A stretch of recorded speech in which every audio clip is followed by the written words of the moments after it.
Good morning, everyone. Good morning, and welcome to another episode of the Lunch Date with Cazzy.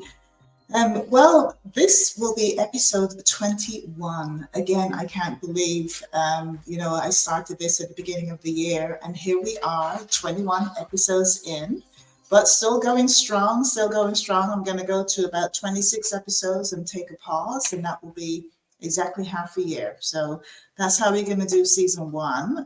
So, like I said, it's the Lunch Date with Cazzy, episode 21.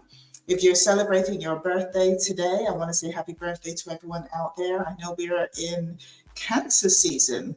Now, I only learned, having done some of my research, that Cancer season, it is a water sign. It's the first of the water signs. It's like a vibe shift in the air. So if you've been feeling something recently about, feeling crabby, or you feel every single emotion during this time. So don't worry, you're not alone. There's many of us out there. So next up will be Leo. Leo. So all the Leos, we're getting ready for you come July 22nd. So it's like a stock take control of your lifetime, spicy Leos. So that's what's coming up next.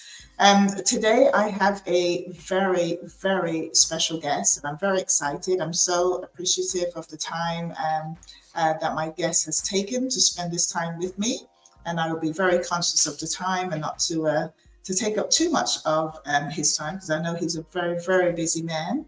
But so before I introduce my guest, I just want to say thank you to our sponsors. So Brownline Consulting, thank you for your sponsorship. Resumes, LinkedIn, cover letters, interview skills, anything of that nature, contact Brownline Consulting at 202-550-2923. Also, another one of my companies, Caroline in the City. Most of you who've been following me for so long know that I am a realtor here a licensed realtor here in Georgia, covering the Atlanta and Greater Atlanta area. So if you are in the market to buy or sell your property or invest, please give me a call, 202-550-2923. Of course, Bacchanal TV, as always, thank you for your sponsorship. And then, of course, Clark TV Network. They are both live and on-demand streaming services covering the Afro-Caribbean entertainment in art, sports, culture, and podcasts. So our show is available on Bacchanal TV, on Clark TV Network, and of course on my YouTube channel, Catch the Buzz, with a Buzzz, an extra Z in there for Catch the Buzz. So as you know, I am here in Atlanta. Atlanta has been crazy hot. It is truly, truly hot Atlanta. 90 degrees to 95 degrees. It seemed to be getting hotter and hotter. I think you can just about go outside and stand and you will lose about 2 pounds. But make sure you keep hydrated. Water. I can't stress it enough. Get as much water as you can. And just take it easy. So without further ado, let me introduce you to the Honorable Judge Stephen N. Knights Jr. I gotta say the full name and give it the full respect. He is a husband, a dad, a son. Not sure if he's a brother. I couldn't find if he has any siblings, but we will find that out. And everything else. I'm sure he's an uncle if he does have some siblings. You know how we do. But he is a state court judge in Henry County, a second-generation judge following in his father's footsteps. Those are great footsteps to follow. So I would like to bring Judge Stephen N. Knights Jr. to the stage. I should say Dr. Knights as well, because he's also a doctor in the academic world. Somehow we're going to have to fit that in. But I am going to bring him to the stage, ladies and gentlemen, and I would like you to give a warm welcome. We're going to do some clapping here. We're going to do some cheers, but a warm welcome to Judge Stephen Knights Jr. Good morning, sir. Good morning. Good morning to you, Cassie B. Thank you very much for having me. Thank you for fitting me in, and I'm very appreciative and grateful to be here this morning. Oh yeah, well I want to thank you for your time. I know you're very busy. I won't tell everyone what you texted me just a moment ago, but I know that you were busy and you got to go back to being, to your chambers. So we won't keep you very long. This will be a quick interview. There's so much more to you. I'm gonna have to do a proper kind of sit down, almost like the View type of interview with you later on in the year, if we can probably try and get that arranged. So this is just a quick intro. But some of the things that I want to talk about, most of which is in your bio, so we'll let everyone know how to reach you and how to read all of your accomplishments because there's so many. I couldn't even narrow your bio down. It was crazy. I'm like, I would feel like I'm not doing you any justice by taking things down. So I kind of want to focus more on a little bit of a personal story of yours. Um, so I did a little bit of research, and I know that you had a previous interview before, and they were talking about Ghana versus Guyana. So my parents are also from Guyana, so there's no confusing, the two here on this podcast. But however, you were born in Guyana, Guyana, South America, which is part of the Caribbean. So you are Caribbean. We're just coming off of the American Caribbean Heritage Month, July 1st today. But you were born in Guyana. I didn't get a lot of where you were born, how much time you spent in Guyana, and kind of what was your childhood in Guyana like. So if we can touch on that, and then we're going to pivot and come back to your professional life as it kind of rolls straight in. So, sir, tell us a little bit about your background. Yes, well, definitely, Cassie B. Thank you. So, Guyana, South America, we are not an island. We are a country in South America, the only English-speaking country in South America, colonized by Yes. Great Britain. England, as you know, gained independence in 1966, and certainly, as a proud, Guyanese, born there, we're part of the Caribbean, but folks may not know that we're actually a country, but the Yeah. culture is similar. There's various types of people there, from the Native Amerindians, to the Europeans, to the Africans, of course, the East Indians. So, and we could go on and on. The world's tallest one drop waterfall, Kaicho Falls. If you Tycho haven't been, Falls. it's a must go. So Yeah. now I'm sounding like a tourist guy, but a beautiful country, and so I'm proud to be from there. And so my childhood was such that, of course, my parents, my mom was an educator there. She was a teacher. My dad did different things. He was in the Guyana Defense Force. He did a few different careers, insurance, and he was also a magistrate court judge there. So I spent Okay. a little bit of my childhood there, and we migrated to the United States in the, well, I guess 89, 19, well, 90, 1990. My dad was back and forth with his legal Mhm. education between Barbados, Trinidad, and Jamaica. So, University of the West Indies. So basically, in England. So basically, in terms of my childhood, I recall, different things that I Yeah. saw. I mean, um, in terms of the culture, in terms of experiencing, different foods, experiencing different types of Yes. So the friends. We food's did not, good. well, I should say we, but for myself, it was never about as categorized now more so in society. It wasn't about race. It was just Yeah. about just natural love and Yeah. Just people in community, general. just And people. community. And so, it's like Guyana is like the melting pot, like New York is. Some people say, well, New York is the melting pot, but Guyana is like a melting pot, right? So it's just, if Yes. you're Guyanese, you're Guyanese. We're not categorizing folks, but early childhood. So came to the United States, and How old were I you when you was, came to the States? I just turned 12, 11, Wow. either 11 or 12. Really? That's interesting. Um, That's the same age I was when I moved back to the UK to live. Having yeah. been born there, I kind of went back and forth. Like you said, that's what you did during those times. You know, the parents would go back and forth. But so you were 11, 12 when you moved to New Oh, York. yeah. So officially, that was, the official migration. Hmm. And I believe what my dad was telling us, it was supposed we were going to settle in Canada.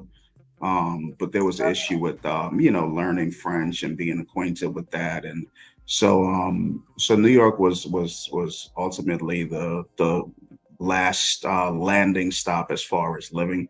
So, Right. Brooklyn, um, I guess the border between, so it was basically Flatbush. Went to school in the Crown Heights area, IS Hmm. 61, Lefferts, Empire Boulevard between Nostrand and New York. So we lived, we pretty much, my family kind of grew up in Brooklyn. My siblings and I, we, had the whole experience. Of course, like every other Guyanese or Caribbean person, was family everywhere, coming from a Yeah. large families, multiple cousins, multiple aunts, aunties and uncles. And so, it was community. So it wasn't, it was just like a continuation of what I was already experiencing. Yes. Yes. I had all the experiences you could think of growing up in Brooklyn. So, and this was in the like 1990, 91, Right. 92. So, Right. so the 90s and so 90s Brooklyn. So, which is different from 2024 Brooklyn. So I grew up Yes. Of in course. that era. And yeah, so still have a lot of great connections and friends and all of that from that era. And so basically, I spent many years in New York. Right, we left Brooklyn.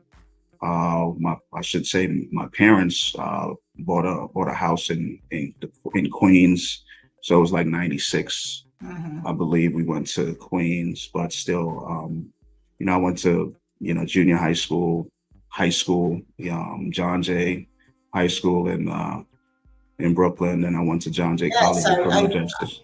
Yes, I read that. So you did New York. Somehow you ended up in Michigan. Was that your higher education? Yeah, so after undergrad, I went to Michigan for law school. So law school is everywhere. So Yes. I applied to some schools. A few of the schools that I was wanting to go to, I was on a wait list for, and a few others I got in immediately. So everyone wants to go to school in New York. So there's a Hmm. waiting list. If there's 200 seats and 20,000 applicants, it's kind of a wait thing. So instead of waiting, I waited, I took off.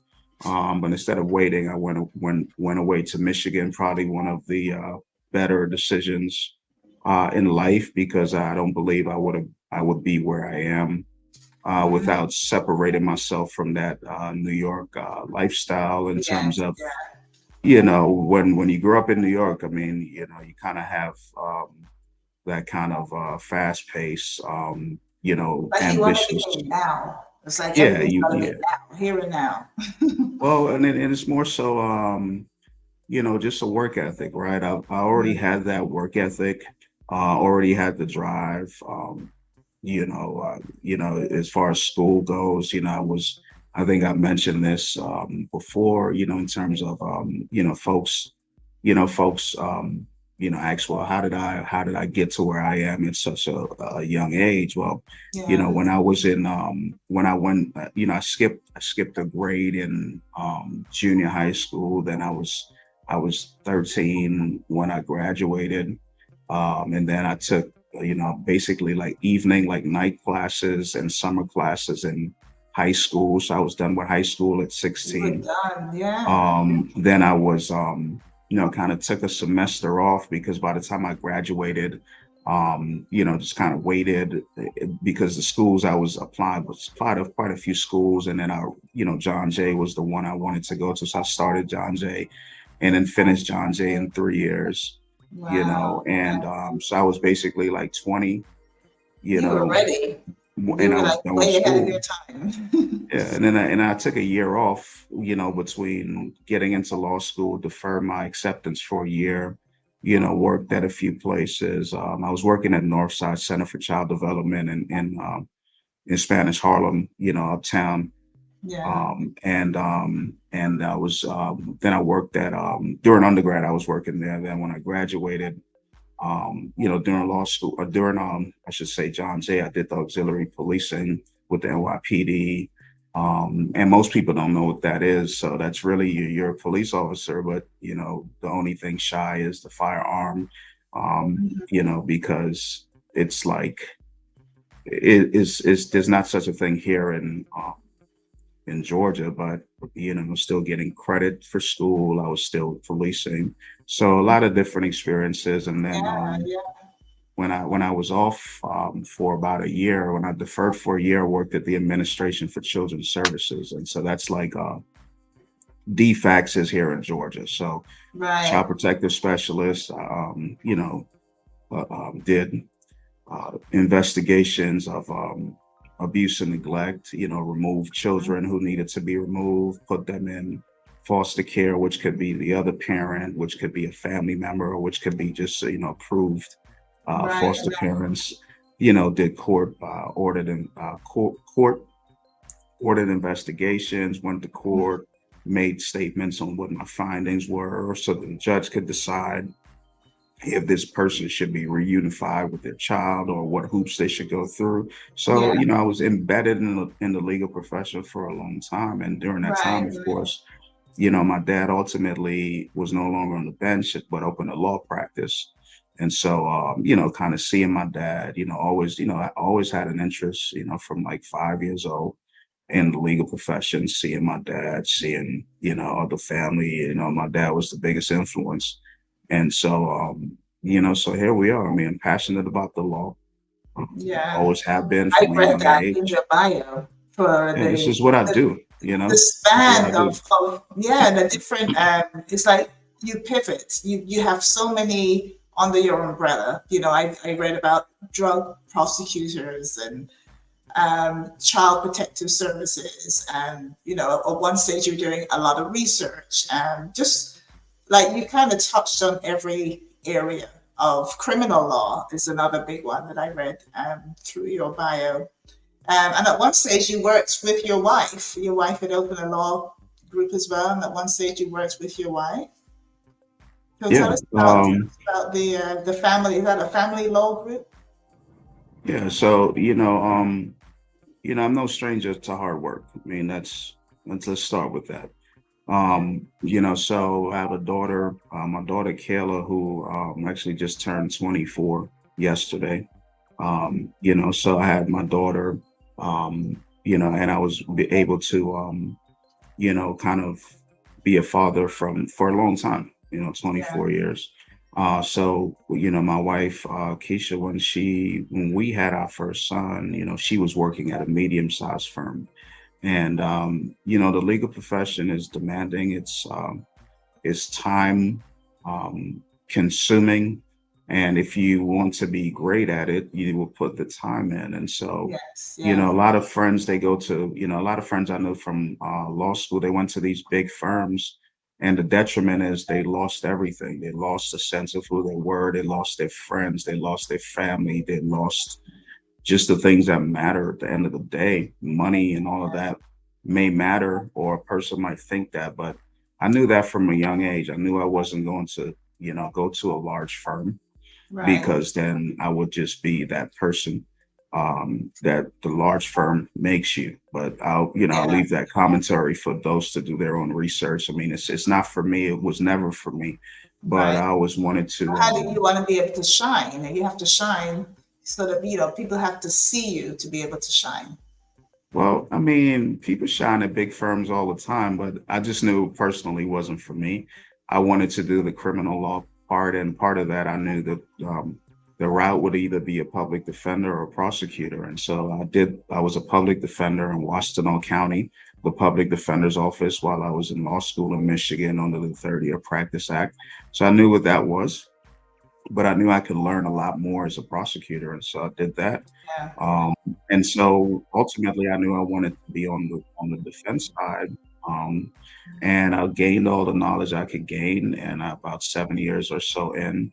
as a prosecutor, doing all type of cases, murder cases, armed robbery, rape, child molestation, you name it, serious felonies, and Yeah. also misdemeanors, right? And so, and appeals. And so I did all those things, argued a case in front of the Georgia Supreme Court, Mhm. different things that most lawyers never done in decades of Yeah. experience. I was able to do it in about 7 years. And so I felt I was ready.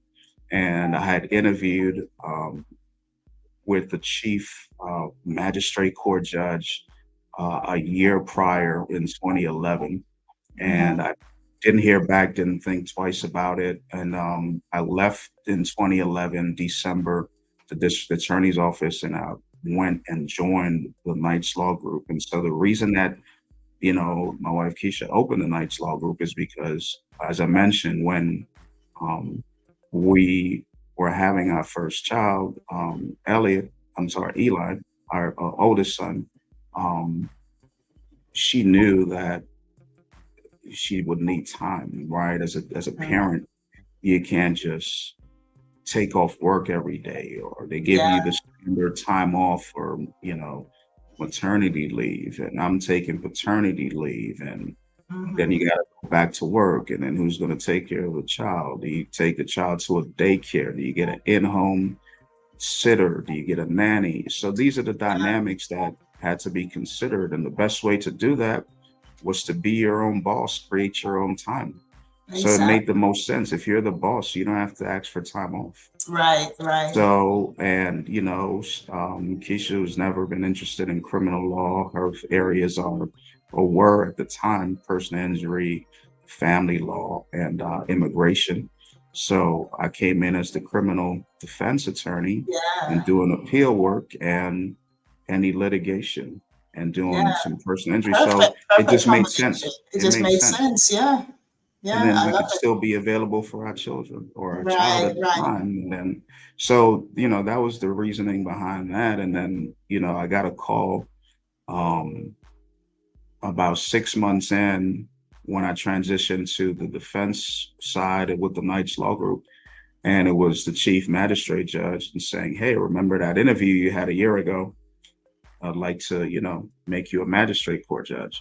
And so in 2012, I was appointed as a magistrate court judge, but I was still able to practice law, and I Mhm. was still able to, but just not in the county, because you Right. can't Right. practice law in the county Same. where you're a judge. And Yes. so, Yes. those are the dynamics. So, um, in the legal profession, I don't know many people who um, have been made their goal to be a judge. Mm. And I was able to do it, at a young age. I was Yeah. 33, Well, 33 years old. let's just pause there for a second. But you're saying you were able to do it at the young age. The other thing that we can't help but notice is that, and you said, and I've heard you say this before, that you don't fit the bill of your typical judge in terms of what people perceive a judge to be, and that's probably one of the best things that I love about you, because you are so true to who you are, and I love that. And it's your work ethic. As you said, you work hard. That is what speaks volumes. You don't need to look a certain way, you know what I mean, Oh, because you are yeah. portraying, you're letting your education, your experience, your intellect, your work ethic, all of those that makes up your character speak for itself, and that is what you're being judged on, and I love that about Oh, okay, CB, I appreciate you. I appreciate you. This is what my parents told me when I was a kid. This is what my parents still tell me today.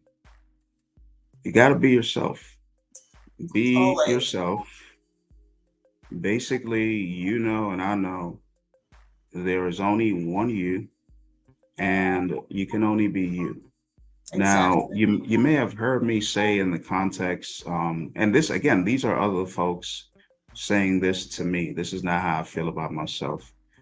So other people have said to me, I've had folks come up to me and say, "Wow, um, you don't look like a judge. You don't look like the judge." And even I think the event that I saw you at last of the Capitol.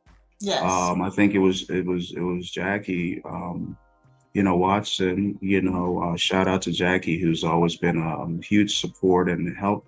And she said, well, wow, he doesn't look like a judge. And you hear those comments all the time. Yeah. Now, I don't take offense to that because I know what that means to people because of the quote unquote way a judge is supposed to look. Right. But, I've said to people before, who've come up to me and say, hey, you don't look like a judge. And I let them speak and they just go on and on. You know, and I say, well, what's a judge supposed to look like? Yeah. Because my dad was a judge and I'm a junior. I look just like my dad. So Right. my whole life I've seen a judge that looked just like me. Yeah. So you're Perfect. saying that my life isn't valid? Like or no one remembers Thurgood Marshall, who was a United States Supreme Court judge. Like, Hmm. why is there a certain way a quote unquote judge is supposed to look? You Yeah. come at me and ask me, well, what does it entail? It's hard work, it's dedication, it's long nights, it's studying. Right. Exactly. It's Speaks for you can't itself. just randomly get to where I am and focus on my look because I look like you, I look like me, I look like millions of people in the world of Yeah. billions of people. So, if you want to be shallow and focus on my look, then I feel like you're not looking at all of the tremendous things I've done to get here. Like Cassie, Yeah. Cassie B, you didn't get here by accident. You worked hard. No one has said to you, hey, what does it entail? How do you get to where you are? You're on your 21st episode, you're going to 26, you're halfway through the year. Like you're saying all these great things. It's hard work. Yeah. Hard work, Talk time, to me about that. dedication. It's a lot. The list goes on. Yeah, talk to me about that. So if you just want to minimize me to appearance, then you're shallow, then Yeah. you're being stereotypical, and then we Not could go thinking on and outside of on. the box, which happens a Yeah, lot in the corporate world. I come from a corporate world. I'm still in the corporate, a corporate world, both from the UK and the US. And I've gone into boardrooms, as the account manager in different fields, and they've walked in and just looked at me like, well, what are you doing here? But yeah, you earned the right to be exactly where you are. And I know that in yeah. 2022, Governor Kemp appointed you to state court judge in Henry County. Is that right? Yes, That was ma'am. a very proud moment, Yes, which is where ma'am. you are now. This is where I am now. So just going back, I mean, I mentioned I was first appointed in 2012. Hmm. So for the math, that's 12 years ago. Yeah, So it's not like it's accidental, it's lucky, it's oh wow. It's hard work and dedication. hard work. Yeah. It's not magic or accident or snap of a finger. So folks only they want to pick and choose certain things, but you know how Hmm. long I've been at this? I've been Yeah. at this for a long time. And so the other part to that is I was a magistrate court judge in Henry County as well. So not only, and I started to mention, not only do you not know many people who've accomplished their goal to be a judge, and it wasn't a goal for me. Like I mentioned, I wanted to do criminal law, and when I got Hmm. appointed as a magistrate court judge in 2012, that's when I realized I could make a different impact from the bench. That's when I Right. realized when an officer shows up and there's warrants or there's first appearance, and I can assess what's happening. And I realized the impact I can make in a different way than being a lawyer. And that's when I Yeah. also realized this was my calling. This was where I needed to be. And this is where I should be. And I stuck with it. Yes. And I Yes. was able to remain still being able to practice law and still being a judge. So still getting the best of both worlds in a sense, still being embedded in the courtroom in different courtrooms and still being able to be a part-time judge. In 2022, it was a natural and smooth transition for me because I moved from magistrate court, where I was already assisting in state court. I was already assisting in superior court doing the protective Hmm. orders and the stalking orders, and I was already covering for state court judges. So I was doing stuff for the superior court judges with the protective orders. I was doing, covering for the state court judges. So it was a natural transition. I was Yeah. always been ready on day one. My work ethic is unmatched, and I continue to do, the best that I can, I'm almost, and I'm go also, ahead. I'm kind of afraid to ask what is next because, you know, there are other places to go, but, it's interesting that, you say you still do criminal law, you still, able to be a judge, helping so many people. It's almost like I kind of wanted you to stay there because you are helping a lot of people. But what is next for you? What could be the possible, kind of icing on the cake after this? Well, two things. Let me go back. So I used to do that, but when I was appointed in 2020 by Governor Kemp as a state court judge, I'm no longer a lawyer. I can't do anything. Okay, I'm only a judge in terms of in the legal field. So right. in state court, I handle criminal matters. So I still see matters on the criminal side, which are Okay, misdemeanors, traffic, um, and the probation revocations, bench trials, jury trials, um, arraignments, motions, and the like. Some county ordinance violations, and I do civil matters, which are motions, trials, personal injury, wrongful death, medical malpractice, dog bites, premises liability, some yeah. appeals from magistrate court, such as some dispossessory actions, garnishments, service matters, contract disputes. So there's a lot that happens every day. Mm-hmm. So this Yeah, morning, we exhaustive had a day. probation, not a probation, a civil calendar, and I was able to resolve, finish with that calendar, and that's how I'm able to speak with you. And then this afternoon at 1:30, I have probation revocation. So those are folks who are already under sentence, and they essentially aren't doing what they agreed to do in their plea. So under probation or sentence enforcement, they're back before the court to basically explain what they are and aren't doing. So to clarify, I can no longer practice law as a judge. I can only be a judge in the legal field. Right, right, right. Thank you for clarifying. So yeah, so I don't want folks calling me and say, "Hey, I need a lawyer." About no, I can't help you. Sorry. And No. the thing about it is, folks always, just like you, Cassie, Cassie B, think about it, like folks always, I'm always supposed to be on, right? Mm-hmm. So I'm at a social event, it could be family, it could be friends, or it could be just an event I'm showing up to. And someone always wants to say, "Hey, I got this quick legal question and this and that and this and that." Now, I don't run up to people and say, "Hey, you're an accountant. Can you tell me how to save on my taxes?" Or, "Hey, you do podcasting. What microphone should I use?" Give folks a break. Yeah, yeah. I'm not in court. Right. Stop asking legal You questions every know, time you see exactly, me. exactly. I'm not Social your is social. lawyer or judge on demand. Oh, I got a legal question. I haven't talked to you in 6 months. Let me give you a quick shout. And folks always, I'm actually a nice person in the sense of, you know, I'm not gonna shut it down, but it's sometimes it's overbearing. That's just a side comment for folks who think that I'm their person, their legal expert on demand when they see me, or Right. it's that's not how it works, folks. Well, hey, you So are Caribbean, born and bred, so you would like to be able to enjoy yourself if yeah, you're out somewhere on a social calendar, like you yeah. said. There's time for work, there's time for being social. And again, I'm not saying don't ever speak to me about it, but folks need to understand that's why I clear that up. I'm no longer a lawyer. So even if I can tell you the answer, what Mhm. happens if that matter is transferred and now it's in my courtroom? Or what happens if I cover Right, in yeah, another courtroom for another judge, a colleague, right.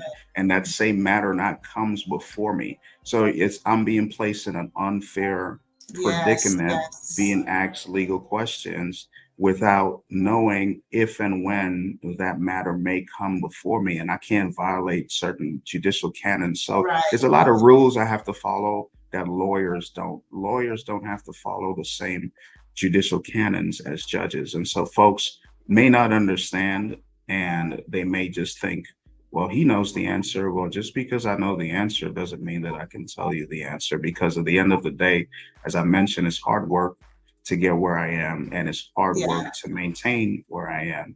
And, just wanted to put that out there. And to answer your question, only God knows. God put me where I am. And I'm blessed and privileged and grateful to be where I am.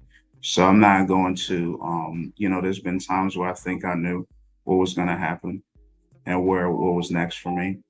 And Mm. every day I'm blessed and fortunate, and every day I just take what comes. So what's next for Whatever me comes is next. continuous blessings from God. Yes, yes, that is what's next for us all. Whatever's next. I do want to ask you though. You touched a little bit on social. I read that you are a chess player. You like to play chess? How often do you get around to doing that? I played chess before, and I try to get my son into it because it's such a, it blends your skill and strategy and your intellect. So there's something special about chess. But how often do you play? Well, I'm gonna. This is I have a chess set right in front of me on my desk here. I play every day. I play on the computer every day. Hmm. In terms of apps, I just play Yeah. just quick games where um I don't want to promote any apps, but I play on an app, or a few apps here and there. So I try to at least get a few games in, where it's not it's not pressured. It's just social. It's just fun. Yeah. Yeah. My sons, I taught them how to play, and they've been on the chess team. Well, my two of my sons are still on the chess team. My older son, he plays, but he's no longer on the team. So, Yeah. chess is a great game. I learned how to play at a very young age, and it's some folks do different things. People, like It's very much, crosswords it and all of that. challenges your mind. I remember when I played it, it would have you scratching your head thinking, why, what happened, and you kind of just want to keep playing. I do remember when I was playing it, I loved it. And my son did it for one turn and he decided that it wasn't for him, which is okay, but I just wanted him to at least experience it. He's now a Yeah, basketball player and, plays for his high school. So that was his passion. nice. So you just gotta let it happen. But yeah, so Yeah, chess, good old yeah. chess. Yeah, chess. Like my son, my oldest son, he played and he was on the team for a couple of years, but he plays soccer now. So, Mm, so like you said, I mean, and the other piece too is, um, it's challenging, right? So some people, some people play competitive. I play competitive, but it's not, it doesn't matter if I lose a mhm. game because you have to lose. That's how you learn. Right. But for me, it's relaxing. Yeah, yeah.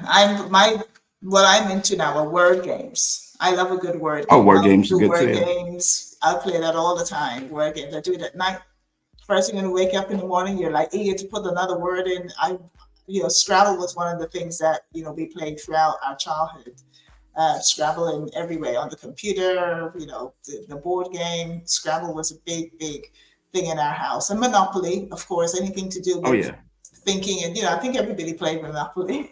Monopoly, It's one of Scrabble. those Those are things. those are must-have board games at home. That's right. Must have.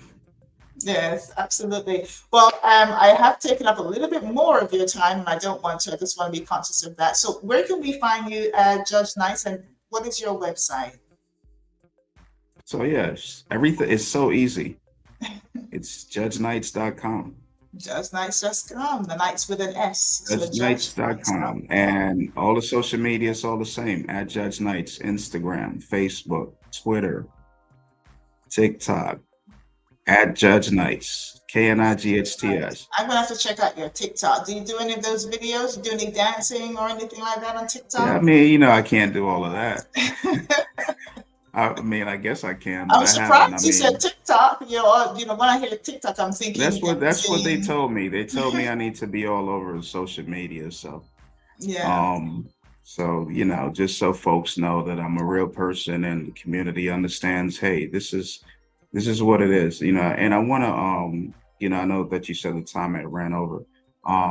But I did want to say too, we'll come back to it at a different time. But Yeah. I don't want to leave out the education piece for the young folks. As you mentioned, I have a PhD, right? So I already had a JD, a Juris Doctor degree, and my PhD is a research degree. Some folks may have doctorate degrees, and they don't do any research. My Right. PhD is a research degree. No one gave it to me as a gift. It wasn't honorary. It Hmm. was hard work. Hard work. Again, I hard had work. said to someone had said, I think I was speaking to a friend of mine, DJ Ezzy. He had asked me a question about titles, and I said, hey, look, it's actually the honorable doctor. And I said to him, um, you know, the Reverend Dr. Martin Luther King Jr. No one thinks twice about it. Yeah. Everyone says it, and he did a lot, and it was hard work and dedication. And I said, I work hard to get where I am, and these titles were not something that I felt like people should say. These are earned titles, Right. Of and course. you don't have to. I'm not in the academic world, and when I teach or when I present um, topics related to my research, um, it's doctor. My students call me Doctor Nice. Yeah. So it's not far fetched. When you go to school and your professor earned a PhD, you call your professor doctor. You don't Right. think twice Of about it. course. You don't think twice. So So why can't you be known as the honorable doctor? no, that I am known as that. I'm just The letting you honorable know doctor, that Judge it's not made Stephen up. N. Nice. Okay. It's not made up. These are facts, right? And so, sometimes, folks may have an issue with facts because facts are what they are. You can't change them. Much like we were talking about, um, what a judge is quote unquote supposed to look like.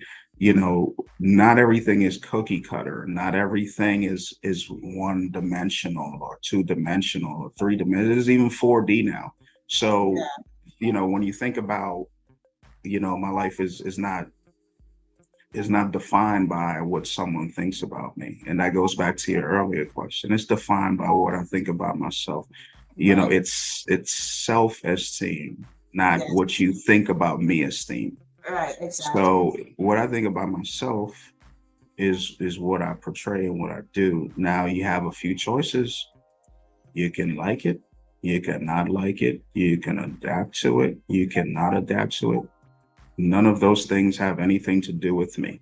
I'm going to keep doing what I'm doing, which is following my passion, continuing to have a lot of respect for the law, follow it, treat people the way I would want to be treated when they come before me, continuing to, do my research, do my writings, do the things that I've been doing.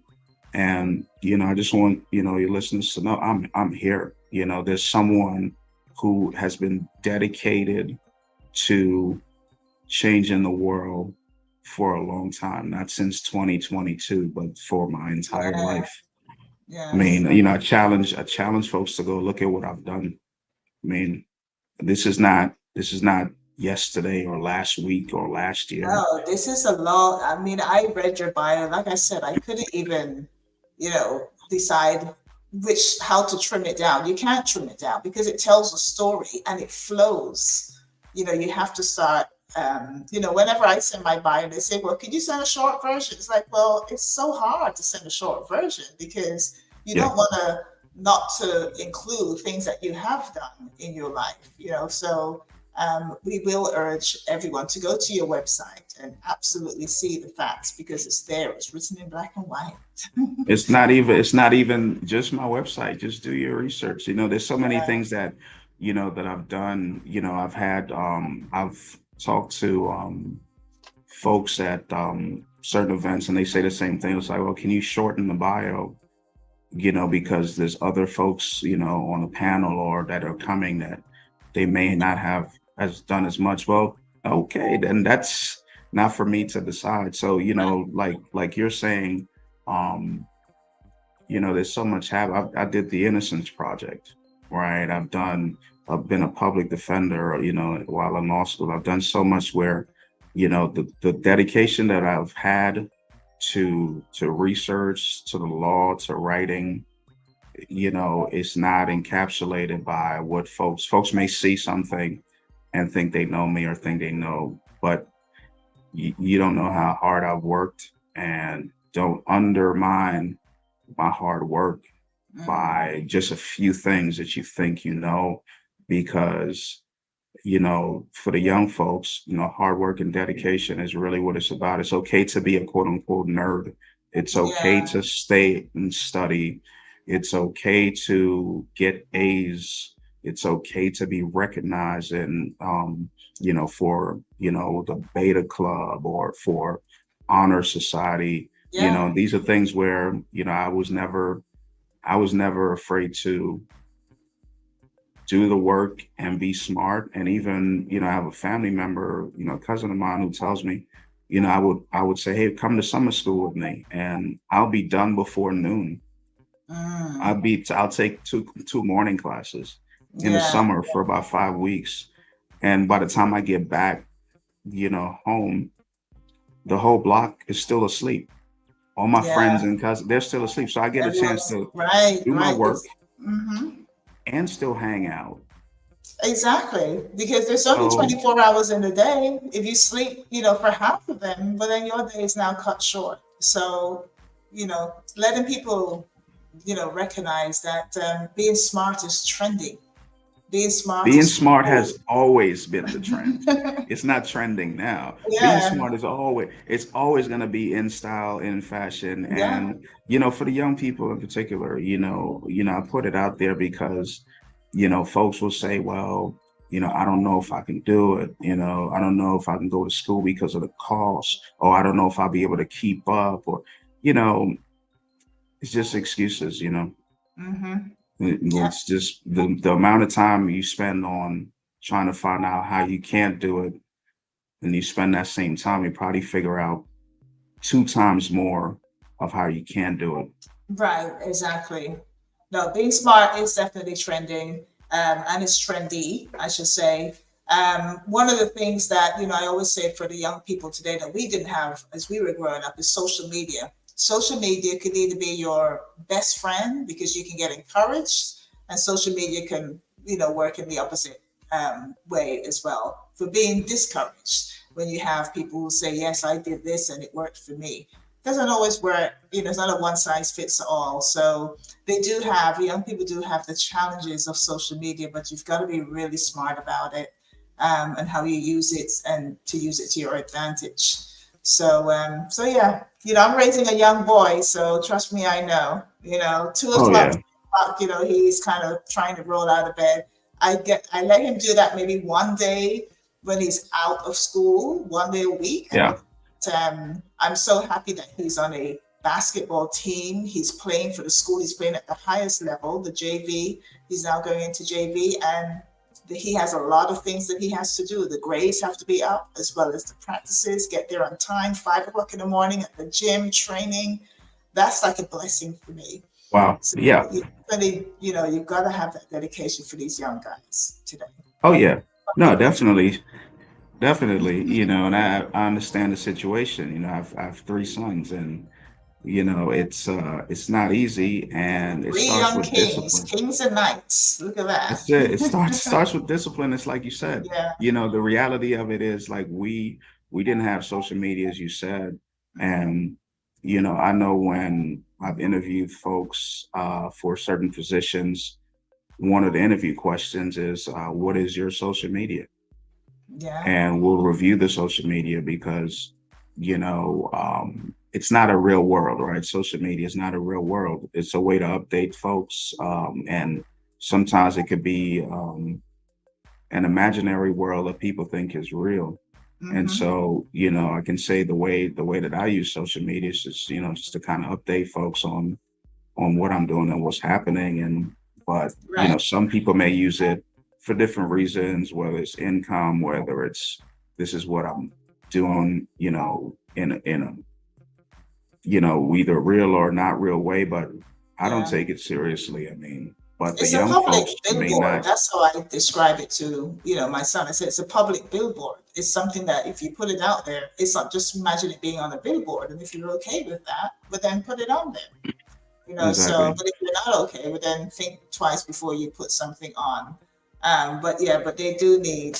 I don't police his social media, but I trust him by saying it that way. And so far it's worked. So far so good. Yeah. He's a Well, that's smart good boy. stuff. I mean, I've had that conversation with my kids um, a long time ago and continue to have it because it's easy to, once things are out there, you got to remember employers are looking, Yes. or it could be college recruits or, it could Right. be, it's out there. So, if you want it out there and that's what you want, then that's on you, but it can come back and You can be a come back and disadvantage. bite you. That's true. That So is just true. use it to your advantage. But definitely I appreciate you taking the time and Oh, I appreciate you. Thank you for your time. You are super busy. I still have another hour and a half before I start work, so I'm good. You are actually in work. This is your break, so I appreciate you taking the time to spend with me. This was long overdue. I know I spoke to you, probably met you maybe a couple of years ago, and just couldn't get it together. But I'm happy we did it today.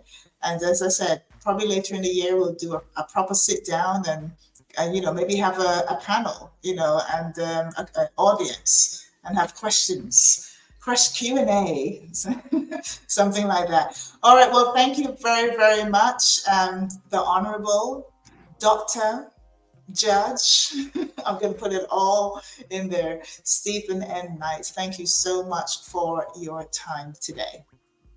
all right, Cassidy, thank you very much. To you and to your listeners at Judge Knights, all the social media, judgeknights.com, the website.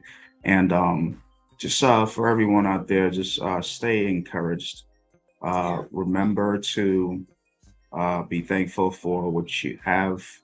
Remember to just remain with the folks who have always been with you, whether that's family, close friends, whomever. And, be yourself, continue to learn the things that you need to learn to improve every day.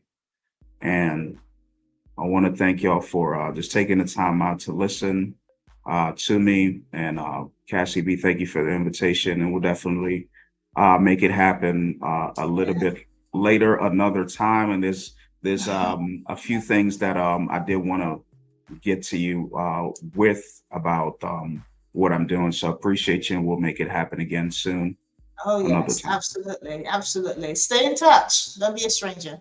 All right, thank All you very right. much. Thank you. Thank you. Thank you, Jasmine. Okay, guys. So there you have it. So I just wanted to bring to the stage. So one of my sponsors is Bacchanal TV. So without further ado, let's bring the Bacchanal TV to the stage.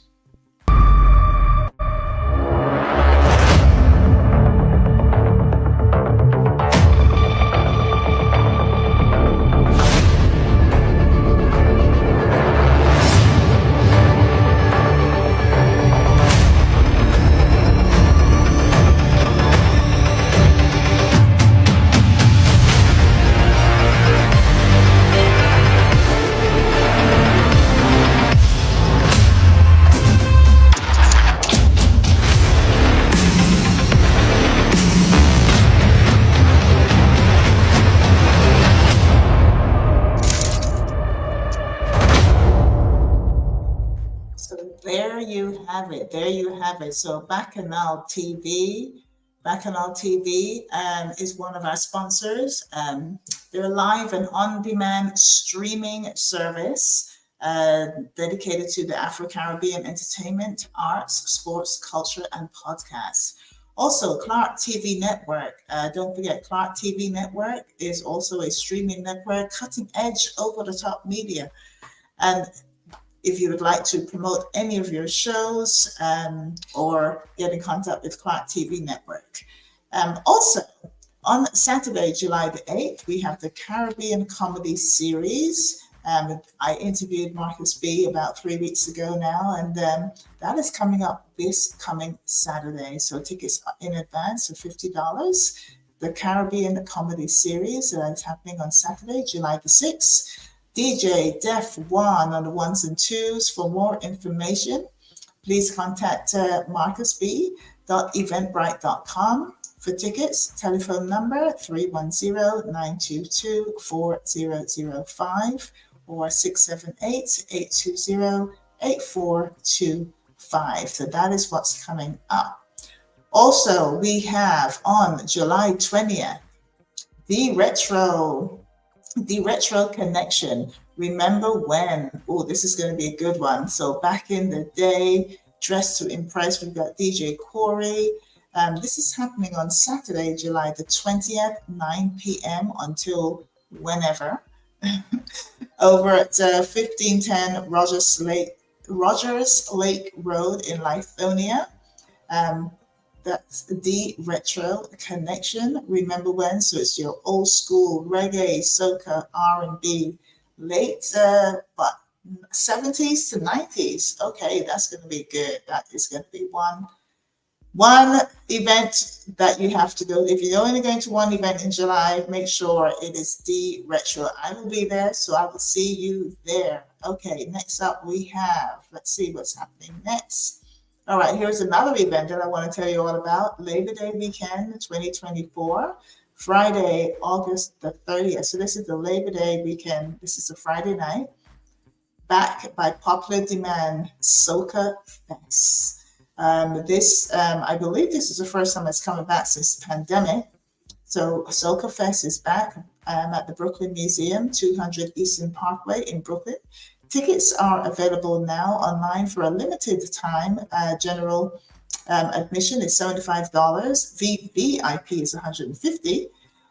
More after. So if you're going to be in New York over Labor Day, I'm actually going to be in New York over Labor Day. So if you're going to be there and you'd like to come out on Friday night, Soca Fest at the Brooklyn Museum. So that is my time. Thank you again for everyone watching this recording. Don't forget to subscribe to Catch the Buzz, and that's Catch the Buzz with an extra Z on YouTube. All of my shows, all of the previous 20 episodes are on YouTube. This will be added to YouTube. Episode 21. So like I said, I've got 5 more to go, and I'm going to stop at episode 26 and take a break and then come back again. So please make sure you subscribe so that you don't miss any of the notifications. And I will see you again. Next week. So next week, the show will be on Tuesday. That's Tuesday, July the 9th. So I will see you then. Over and out. Thank you for joining.